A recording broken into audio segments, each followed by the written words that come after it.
E aí, beleza? Nas praias do Peru, um pescador sai em seu barco e joga sua rede. De repente, a rede é puxada para baixo por algo na água e o homem cai junto. Ele decide nadar para baixo para recuperar a rede, que está presa em um monte de rochas. No entanto, um enorme enxame de peixes começa a cercá-lo e, na sequência, o mata. Na Escócia, a bióloga Charlie está em uma missão de pesquisa enviada pelo Instituto de Biologia Marinha da Alemanha. Seu colega de trabalho, Rahim, envia instruções para mapear uma seção específica do leito marinho usando AUV, que são veículos subaquáticos autônomos. Naquele momento, Charlie vê um alarme no computador e descobre que um dos AUVs parou de funcionar. Então ela sai em um barco para verificar. Acontece que o veículo está preso nas correntes de uma boia. Charlie mergulha para desembaraçar ao redor, mas não consegue ver nada. Nervosa, ela termina de desenroscar rapidamente, volta à superfície e descobre que seu barco se afastou dela. Charlie nada o mais rápido possível e volta para o barco bem a tempo. Algum tempo depois, Charlie recebe os colegas de trabalho Jess e Thomas, que ajudarão a fazer o AUV funcionar novamente. Thomas fica surpreso ao encontrar peças queimadas por dentro, mas Charlie jura que não sabe como isso aconteceu. A dupla parte assim que os reparos são concluídos e agora Charlie se sente muito sozinha. Ela então vai até um pub onde conhece o pescador Douglas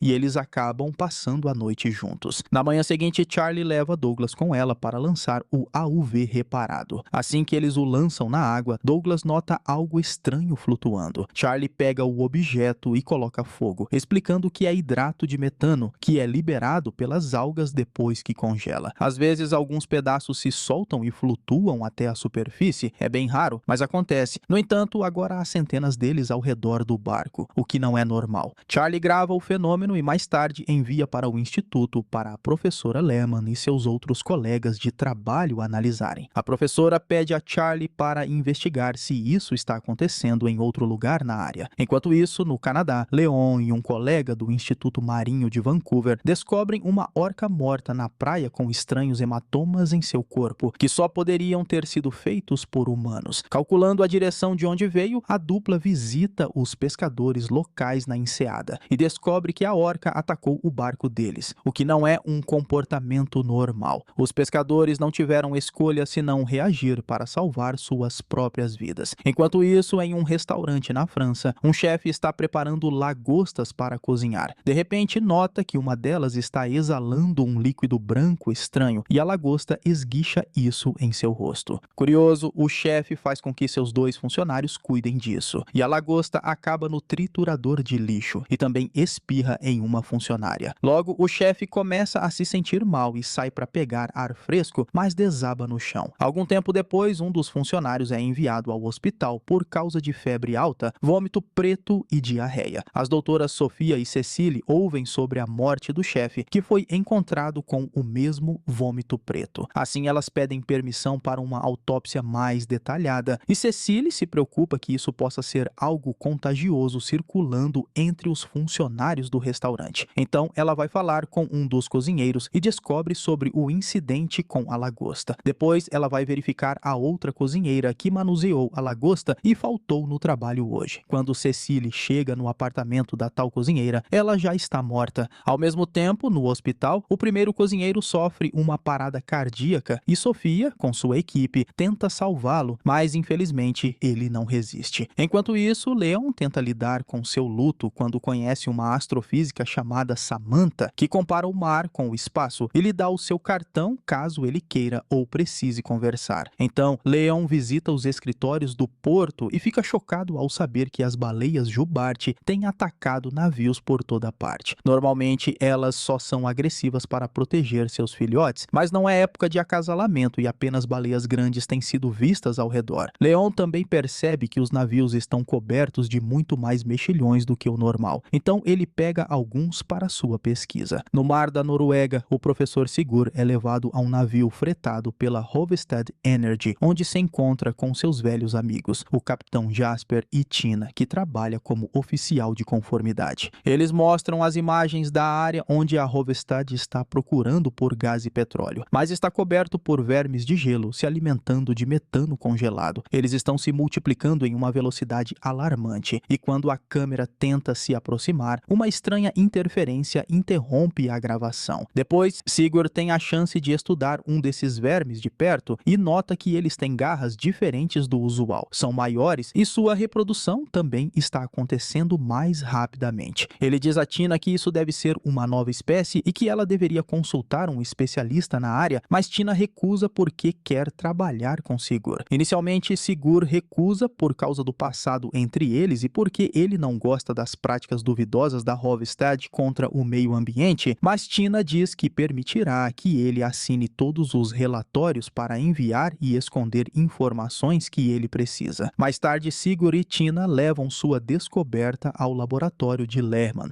Lehmann concorda que deve ser uma nova espécie. A parte realmente perturbadora é que esses vermes estão passando pelo gelo fundo do mar, mesmo que não haja nada para eles se alimentarem lá, como se estivessem se autodestruindo. Tina deve reportar isso a Hovestad, e Rahim fica irritado por uma empresa ter voz antes deles poderem divulgar novas descobertas para o mundo. Depois, Sigurd e Tina têm uma reunião com os membros da Hovestad, que querem saber como resolver isso rapidamente para poderem continuar escavando e achar petróleo. Tina convence de que eles precisam de mais amostras antes de tomarem uma decisão. Então, o conselho aprova outra viagem. Durante a segunda exploração, a câmera revela que os vermes ficaram ainda maiores. Como testes, eles ativam a broca do navio, mas ela imediatamente começa a funcionar mal e, de repente, o navio começa a tremer e balançar antes de algo explodir debaixo d'água. Algum tempo depois, eles levam essa questão a Lehmann novamente, e ela explica que a broca liberou o metano preso e causou a explosão. Se o navio fosse menor, teria sido destruído. Pelo que eles podem ver nos scanners, a manta bacteriana também está comendo o seu caminho através do gelo, e se eles alcançarem o fundo do leito marinho, será desastroso para toda a vida marinha. Como a situação está ficando séria, Tina convida Sigurd para acompanhá-la em uma reunião no Conselho de Energia. Já Charlie está pesquisando sua descoberta em um pub e envia uma mensagem de aniversário para Jess. Jess está atualmente com Thomas trabalhando em outra expedição em um barco, e quando Jess vê a mensagem de Charlie, ela começa a gravar um vídeo para ela. De repente, os computadores começam a funcionar mal e as leituras estranhas aparecem nas telas. O navio começa a tremer enquanto o mar abaixo toma uma consistência estranha e engole todo o navio. E isso mata Thomas, Jess e toda a tripulação no processo. Então, enquanto Rahim e Charlie estão devastados com a notícia, coisas estranhas continuam acontecendo no mar. Em Veneza, os locais ficam chocados ao descobrir que as águas locais de repente estão cheias de águas vivas. Enquanto isso, Leon mostra as amostras de mexilhão para Alicia e os outros cientistas no Instituto de Vancouver, que ficam chocados ao ver os resultados. Esses mexilhões são muito maiores do que o usual, e sua taxa de reprodução é rápida demais, então eles poderiam ser uma nova espécie ou uma mutação. Eles também notam uma substância branca saindo deles, então terão que testá-la também. Leon pede permissão para fazer uma autópsia na orca morta, porque mesmo que ela tenha morrido de suas feridas, seu comportamento estranho precisa de uma explicação. Não há sinais de infecção e nada de estranho em seu estômago. No entanto, Leon fica chocado ao encontrar um estranho coágulo branco no tronco cerebral da orca morta.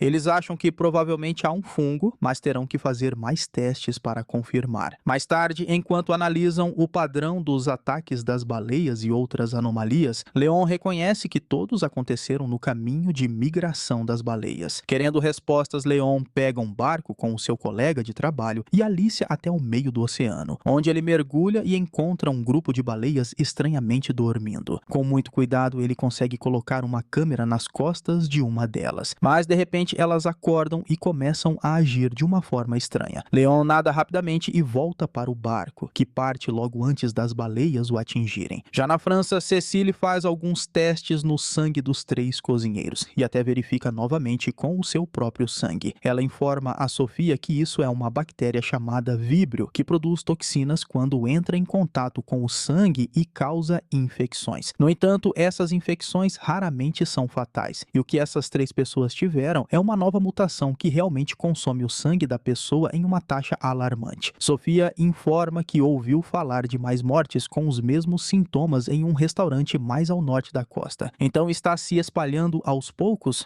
Em um lava rápido nas proximidades, um funcionário começa começa a se sentir tonto enquanto um cliente grita com ele. De repente, ele vomita algo preto no para-brisa e cai no chão. Ele é imediatamente levado para o hospital, onde Sofia nota que há mais 2 casos como este chegando. Ela discute teorias com Cecily, que descarta uma infecção pelo ar, se não teriam mais casos de pessoas por ali. Então, ela percebe que a infecção deve ter sido transmitida pelo sistema de água, porque a lagosta foi jogada no triturador de lixo. Enquanto uma equipe especial fecha o lava-rápido e coleta amostras de água, Cecily manda seus filhos ficarem com o ex-marido e os lembra para não beberem água da torneira. Enquanto isso, Sigurd viaja para a Suíça para se encontrar com o Sr. Sato, um representante da Mifune Indústrias. Sigurd sabe que eles estão perdendo navios para os recentes problemas no oceano e entrega a ele um envelope com suas descobertas sobre os vermes. Mais tarde, Sato leva essa informação ao dono da empresa Mifune, revelando que eles já sabiam sobre os vermes. O Sr. Mifune ordena aos seus funcionários que descubram a quais interesses Sigurd é leal, já que a Hovstad é a concorrência. À noite, Sigurd se encontra com Tina e exige saber se ela realmente só queria vê-lo por causa do trabalho. Tina não consegue disfarçar e admite que sentia saudades dele e acabam passando a noite juntos. No dia seguinte, Sato liga para Sigurd e compartilham suas próprias informações. Eles encontraram os mesmos vermes na China, Japão e Índia, e também explica que a Hovstad não tem uma licença de exploração e que Tina mentiu para ele. Segundos depois, Sigurd recebe um vídeo de Sato que mostra que as práticas da Hovstad estão prejudicando a natureza. Sigurd liga para Tina para contar sobre os vermes nas outras áreas, mas não menciona o vídeo. A conversa deles termina abruptamente porque Tina está atualmente com seu namorado, que não sabe que ela viajou com o ex e está bastante animado para passar um tempo com ela. Na Alemanha, Charlie retorna ao instituto porque quer assistir às filmagens da busca pelo navio afundado de Jess e Thomas com Rahim e Lehman. Os corpos ainda não foram encontrados, mas a câmera mostra uma misteriosa substância branca flutuando ao redor do navio que desafia a explicação. Ao mesmo tempo, no Canadá, Leon e os seus colegas assistem às filmagens da câmera da baleia, notando que as baleias estão mergulhando mais profundamente do que o normal. No final, eles encontram a mesma substância branca cercando as baleias e um som estranho que não parece o canto delas, porém cobre toda a área, parecendo que é uma nova criatura. Enquanto isso, na África do Sul, um casal está tendo um momento agradável na praia quando de repente a garota é beliscada por um caranguejo. A princípio, o garoto acha que é apenas um simples caranguejo, mas quando se viram, notam uma quantidade insana de caranguejos emergindo do mar e invadindo a cidade. O casal tenta escapar de moto, mas no desespero acaba caindo nas ruas enquanto todos os caranguejos o cercam. Na França, Sofia e Cecily explicam sua descoberta ao governo, mas eles ainda não têm uma cura para isso. Elas pedem que toda a pesca seja interrompida e o sistema de água seja desligado, mas o governo não quer fazer isso. O governo recusa por causa das potenciais consequências econômicas. Mais tarde, Cecily assiste às notícias e descobre que a mesma invasão de caranguejos está acontecendo também no Brasil, Japão, Índia e Marrocos. Já Sigurd, ele e Tina embarcam novamente no navio de Jasper para descobrir a propagação dos vermes de gelo. A tela revela que não há subitamente nenhuma vida na área e Jasper confirma que os navios da HST estiveram por aqui nas últimas semanas. Sigurd diz a Tina que a HST mentiu para ela sobre o pretexto de instalar tubulações e eles violaram os termos de sua permissão. Tina fica magoada por ele saber disso e não ter contado a ela antes, mostrando uma falta de confiança nela. Sigurd admite que o fato de não confiar nela é por causa do histórico problemático que já compartilharam. Então, uma discussão acontece até que Tina se afasta.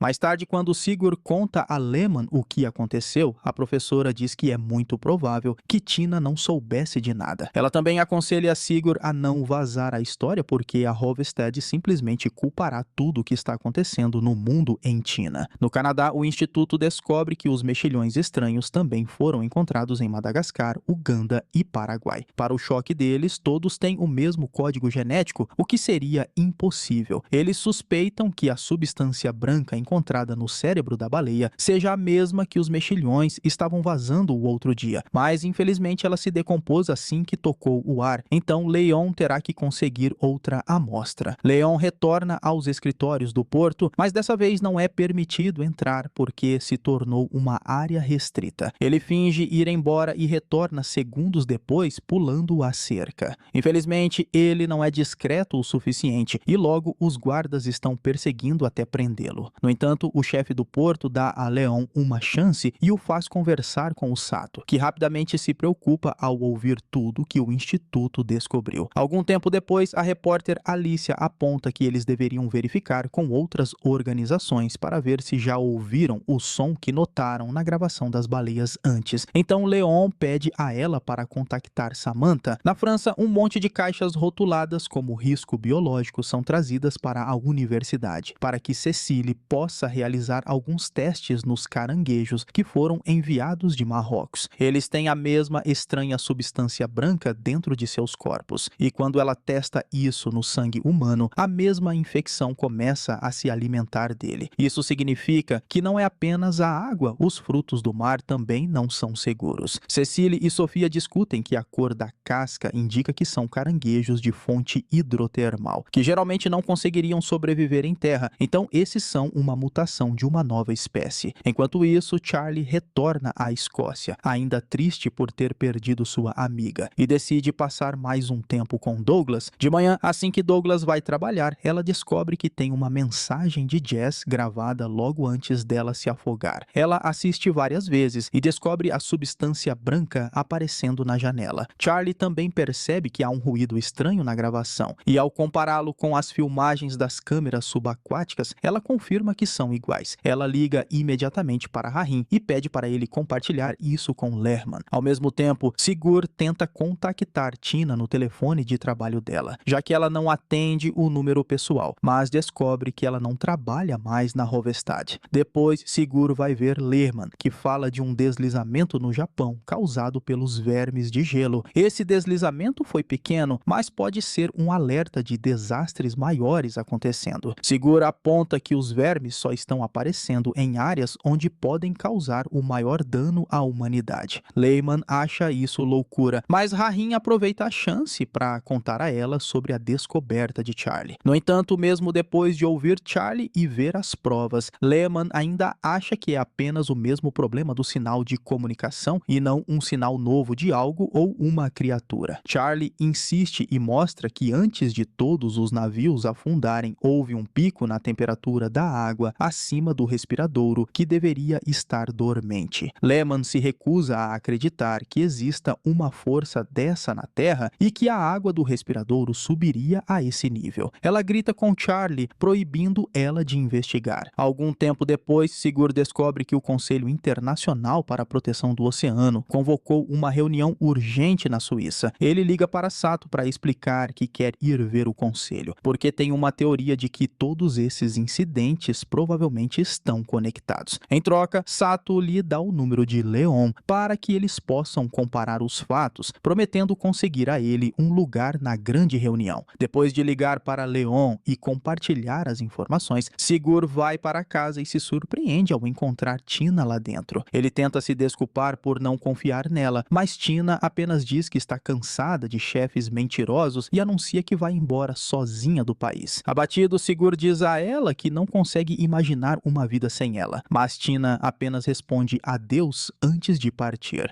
Mais tarde, Sigur verifica as filmagens de Leon e percebe que o ruído é o mesmo que identificado por Charlie. Ele envia rapidamente para o instituto. Isso já é prova suficiente para enviar um AUV de águas profundas para testes. Lehman também autoriza Sigur a acompanhá-los, então Sigur leva o AUV e as filmagens de Leon para Charlie, mas nesse momento todos no instituto recebem um aviso sobre uma tsunami se formando perto da costa da Noruega, Dinamarca e Escócia. Rahim tenta contactar Charlie, mas ela deixou o telefone para trás enquanto se despede de Sigur, que agora está decolando em um helicóptero. Ao mesmo tempo, Douglas está chegando para avisar Charlie. Lehman consegue entrar em contato com Sigur, que imediatamente diz ao piloto para esperar. Ele corre para avisar Charlie que quer ir atrás de Douglas para salvá-lo também, mas não há tempo suficiente para isso. Sigur a arrasta para o helicóptero e ele decola, então Charlie tem que assistir seu namorado morrer e sua casa ser ser destruída. Enquanto isso, Tina vai ver o seu namorado para terminar com ele, pois quer ir embora do país. Ela está perto da praia esperando ele terminar um prato, quando de repente vê um bando de pássaros voando e a água começa a formar uma onda gigante bem à frente dela. Todos na área começam a correr e Tina tenta obter ajuda do seu namorado, mas ele foge em seu carro sem se importar com ela. Sabendo que não há esperança, Tina entra em seu próprio carro e deixa uma mensagem para Sigurd dizendo que também não consegue imaginar uma vida sem ele. Logo antes da onda alcançar Tina também ia matar. Todos os veículos de notícias do mundo cobrem essa tragédia que causou milhares de mortes. Charlie deixa a Escócia e Rahim tenta cuidar dela, enquanto Sigurd volta para casa e encontra a mensagem de Tina, o que o deixa em choque. Logo, Cecily realiza uma coletiva de imprensa com a presença de Samantha, Alicia e Sato, enquanto os outros assistem pela TV. Ela compartilha tudo o que descobriu sobre os caranguejos e como acredita que está conectado com todas as outras coisas estranhas que aconteceram no mundo. Até mesmo as mortes causadas pelo tsunami poderiam ter sido evitadas. Após a conferência, Sigurd liga para Sato para pedir uma reunião com Cecily e Leon. À noite, Cecily e Sigurd se encontram através de uma videochamada e discutem a possibilidade de todos esses eventos serem planejados estrategicamente. Cecily até teoriza que a criatura por trás desses acontecimentos está aprendendo com os eventos anteriores, porque as lagostas infectadas foram pescadas, mas os caranguejos vieram para a cidade por conta própria. No dia seguinte, Sigurd se encontra com Leon, Charlie, Cecily e Rahim no instituto, e eles tentam convencer Lehman de sua teoria. Eles pensam que existe um ser misterioso que está coordenando todos os animais marinhos para causar esses ataques por vingança pela forma com que a humanidade arruinou o planeta. No entanto, Lehman se recusa a acreditar, dizendo que isso vai contra todas as bases da ciência, pois não acredita em fantasmas nem em criaturas sobrenaturais. Então ela não vai assinar a apresentação de Sigurd para o conselho, tirando o Instituto de Segurança Marinha dessa reunião. Depois, Sigurd informa a Sato que Lehman não virá, mas Sato não está preocupado porque acha que eles têm provas suficientes. Rahim e Cecily conversam por um tempo e pensam que as ações deste tal ser podem ser defensivas e não agressivas. Mais tarde, naquela noite, Sigurd percebe a pulseira de Leon.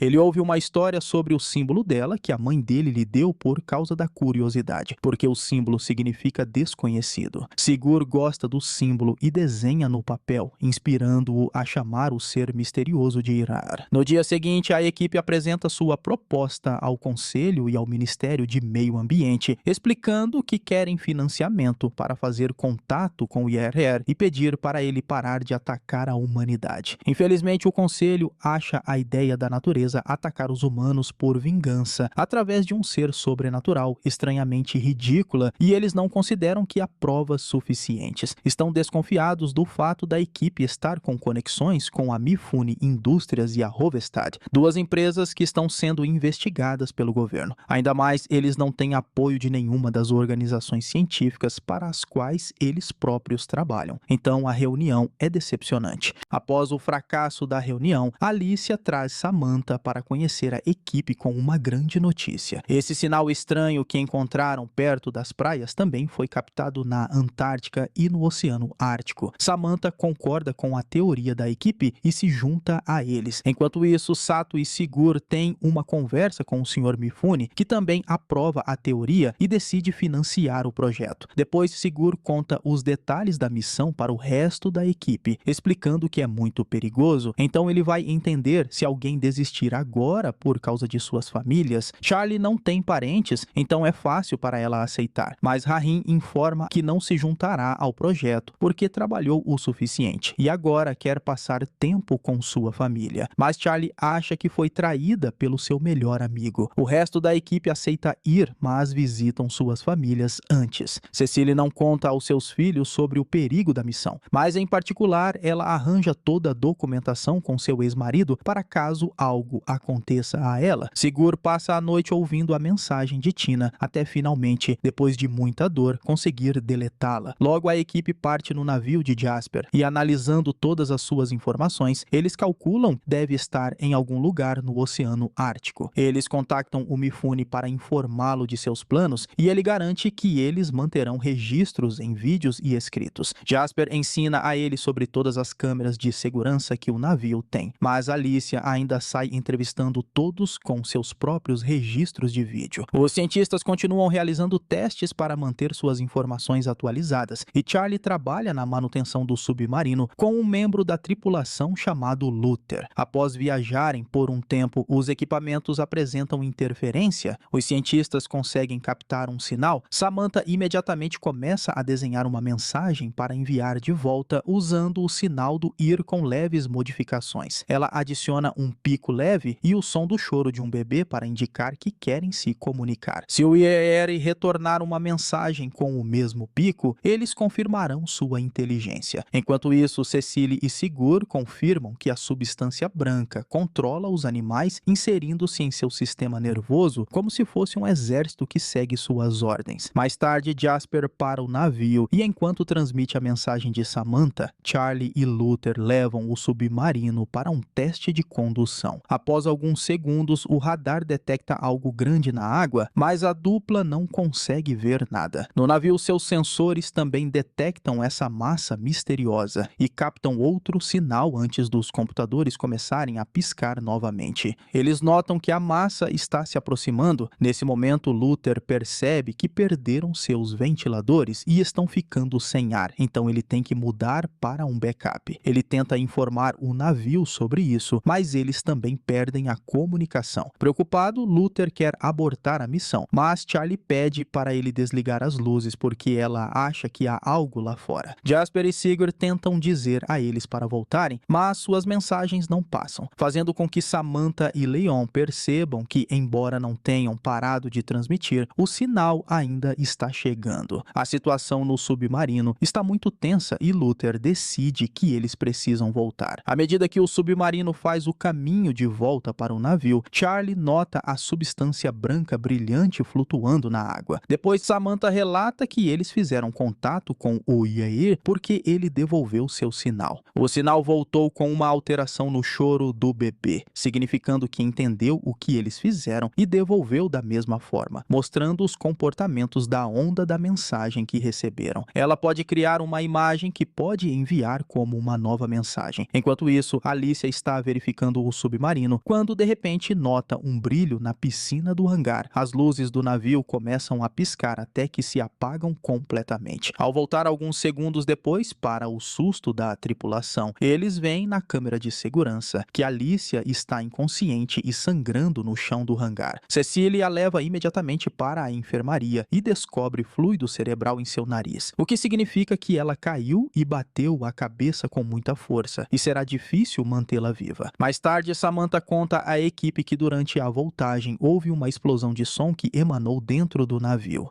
Enquanto Jasper ordena que toda a tripulação verifique novamente seus equipamentos para garantir que o sinal não seja mau funcionamento da máquina, Leon visita Alicia e percebe que o seu corpo está coberto de manchas estranhas. Cecily diz que não são coágulos de sangue, então ela pede aos outros para segurar Alicia enquanto ela faz uma punção lombar. Após realizar alguns testes no líquido espinhal, Cecily confirma que Alicia está infectada com a mesma substância branca que o Irrequiaer injetou nos animais e está tentando se fundir com suas células. Nesse momento, Charlie admite que viu um brilho na água e teoriza que a criatura seguiu eles até lá dentro. O hangar é imediatamente isolado e as amostras são coletadas para testes. Então Sato liga para Mifune para contar sobre o acidente. Mifune os informa que os caranguejos estão aparecendo agora também na região da Ásia. Enquanto isso, Samantha termina de desenhar a mensagem e faz as ondas parecerem um gráfico de evolução porque quer que o Irer saiba que os humanos também vêm do oceano. A mensagem é enviada e agora a equipe se revezará esperando na frente do computador por uma resposta. Enquanto Charlie observa a piscina pela janela, ela de repente percebe que a luz começa a brilhar, criando todo tipo de formas marinhas de animais com a luz e, ao mesmo tempo, o computador capta uma resposta de Irer que também cria uma imagem. Momentos depois, Mifune chega de helicóptero e a equipe mostra a ele a gravação das luzes na piscina, enquanto Sigurd explica que é um organismo unicelular que pode se fundir em uma massa multicelular maior capaz de tomar formas. Em seguida, Samantha Samantha mostra a imagem da mensagem que representa os superoceanos ao redor do supercontinente. Eles mostram o que existia há 250 milhões de anos atrás, quando os continentes da Terra estavam todos unidos. Isso significa que o Irheri tem uma memória coletiva que passa de geração em geração através do seu DNA. O Irheri provavelmente enviou uma mensagem para dizer às pessoas que eles estão aqui desde o início e não deixarão os humanos destruir o meio ambiente. Mas Sigurd acha que as respostas são um sinal de que o Irheri está disposto a conversar. Quando Cecily informa e a equipe que Alicia está estável, Charlie compartilha uma teoria. Ela acha que o Irheri não estava tentando matar Alicia quando entrou nela. Estava, na verdade, tentando descobrir sobre a tripulação. Foi a primeira vez que tentaram enviar uma mensagem de volta. Então, provavelmente queria confirmar que os humanos eram inteligentes. Leon usa sons de baleias para fazer uma nova mensagem. Eles querem ver que os humanos também ajudarão os animais. Mas em uma sala privada, o Sr. Mifune traz más notícias para Jasper. Outro tsunami destruiu a maior parte da Nigéria. Durante as horas seguintes, Cecily continua a realizar testes e finalmente descobre um medicamento capaz de destruir a infecção que consome as células sanguíneas. Mifune quer testá-la no próprio Irheri e Sigurd imediatamente protesta, dizendo que matar o Irheri causaria danos irreparáveis à vida no oceano e que eles deveriam estar negociando. Se o oceano morre, os humanos também morrerão. Surge um argumento, já que a equipe se sente dividida sobre o assunto. No final, eles concordam em testá-lo apenas na piscina, para que possam negociar mais tarde com um plano de segurança. Cecily e Luther se vestem e vão até a piscina para jogar o medicamento na água, o que causa um efeito instantâneo. As luzes piscam enquanto Irheri se levanta em uma onda sólida e grita antes de morrer em uma pequena explosão que quebra todas as janelas, faz o navio perder toda a energia e derruba a dupla. Cecily imediatamente acorda, arrastando Luther para dentro para tentar fazer massagem cardíaca, mas é tarde demais. Ele já está morto. Toda a propulsão também se foi. Então agora o navio está apenas à deriva e em poucos segundos ele bate em um grande iceberg. De repente, o navio começa a se mover para trás e eles percebem que o Irheri está debaixo deles, movendo o navio como quiser. Samantha adivinha que o grito da piscina deve ter enviado uma mensagem para o oceano e que o navio não ficará à tona por muito tempo. Jasper quer saber por que eles não estão matando todo o Ir, mas Sigurd aponta que tiveram consequências terríveis. Apenas por matar uma pequena parte dele, tudo piorou. Então matar tudo seria fatal. A única solução é tentar negociar, e Sigurd faz um plano. Eles deveriam injetar em Luther a substância branca, e Charlie pode usar o submarino para levar o corpo na área mais concentrada de Ir como uma mensagem de completa obediência. De repente, o navio treme e eles descobrem que o Iri os empurrou contra outro iceberg. Eles precisam começar a evacuar em breve, então Sigurd diz a Cecily para ir com Alicia no helicóptero de Mifune, enquanto todos se apressam para preparar tudo. O plano é arriscado. O IRE traz mais icebergs para cercar o navio e prendê-lo. Uma vez que o corpo de Luther está no submarino, Charlie mergulha por um tempo e ela não vê nada além da escuridão, mas eventualmente encontra a substância brilhante ao mesmo tempo em que o navio capta mais ondas. Agora está profundo o suficiente e Charlie toma uma decisão difícil. Como Luther está longe demais, então para tornar a mensagem válida, Charlie usará seu próprio corpo para isso. As pessoas no navio choram por ela enquanto Charlie procede, injeta nela mesma a substância e deixa a água entrar no submarino. Logo, o Irheri aparece e tira Charlie do submarino para entrar lentamente em seu corpo. Isso libera seu poder dos icebergs e o navio fica livre para navegar novamente. Algum tempo depois, o corpo de Charlie aparece em uma praia. Ela está viva e quando abre os olhos, eles estão brilhando azul. Terminando assim a primeira temporada de O Enxame, série de ficção científica de 2023. E eu espero você no próximo vídeo